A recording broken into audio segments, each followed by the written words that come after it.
Assembly media point లో ప్రభుత్వ whip ఆది శ్రీనివాస్ మాట్లాడుతున్నారు. ఇప్పుడు లైవ్ చూద్దాం.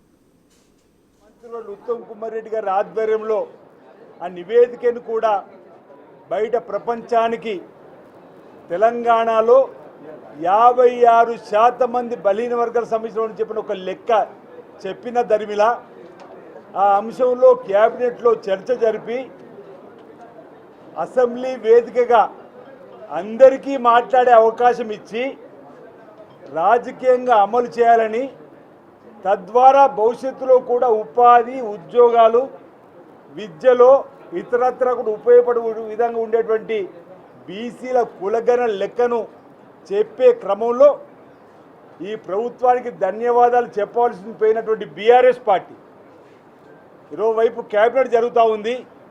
ఈనాటి అసెంబ్లీలో ఈ బీసీ కులగణనకు సంబంధించినటువంటి అంశంలో అభిప్రాయాలు తీసుకుని ఏ విధంగా ముందుకు పోదామని సభ ప్రారంభం కాగానే మా శాసనసభ వివరాల శాఖ మంత్రి పెద్ద శ్రీధర్ బాబు గారు స్పీకర్ గారిని ఓవైపు కేబినెట్ జరుగుతూ ఉంది, కాస్త సమయం ఇవ్వండి అంటే స్పీకర్ గారికి ఉన్నటువంటి అధికారంతో సభను 2 గంటలకు వాయిదా వేసేయండి.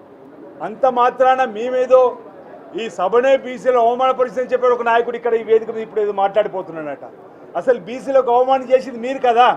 34% ఉన్న రిజర్వేషన్ను 20% తగ్గించి ఎన్నికల్లో పోయినప్పుడు మీ నోర్లు ఎటువైనాయని అడుగుతూ ఉన్నాం. ఆనాడు బలహీన వర్గాలకు సంబంధించి అన్యాయం జరుగుతుంటే బీసీ బంధు పెట్టి ఎవరికి రూపాయి ఇయ్యని రోజు, ఎంబీసీ శాఖను కార్పొరేషన్ ఏర్పడేసి అనాపైసి ఇవ్వని రోజు ఎందుకు మీరు నోరు మెదిపలేదని చెప్పని సందర్భంగా మీకు ఈ వేదిక ద్వారా అడుగుతూ ప్రజలందరూ కూడా గందరగోళం గురి చేసేటువంటి కార్యక్రమం చేయడానికే ఈరోజు మీడియా వద్దకు వచ్చి వాళ్ళు మాట్లాడిన మాటలు ఈ ప్రజాపాలన ఈ ప్రభుత్వం యొక్క లక్ష్యం గౌరవ ముఖ్యమంత్రి రేవంత్ రెడ్డి గారు అనేక సందర్భాలు అన్నారు. ఈనాటి అసెంబ్లీలో మీ అందరిలో కూడా మాట్లాడే అవకాశం మీ స్పీకర్ గారు కోరుతాం.